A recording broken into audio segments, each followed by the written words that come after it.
The knowledge systems that supported traditional grain storage hut construction represented sophisticated understanding of building science, agricultural principles, and environmental management developed through centuries of careful observation and practical experience.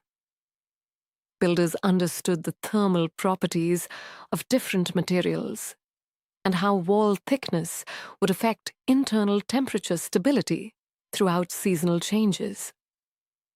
They grasped the principles of moisture control, designing structures that would maintain optimal humidity levels without the need for external monitoring or control systems.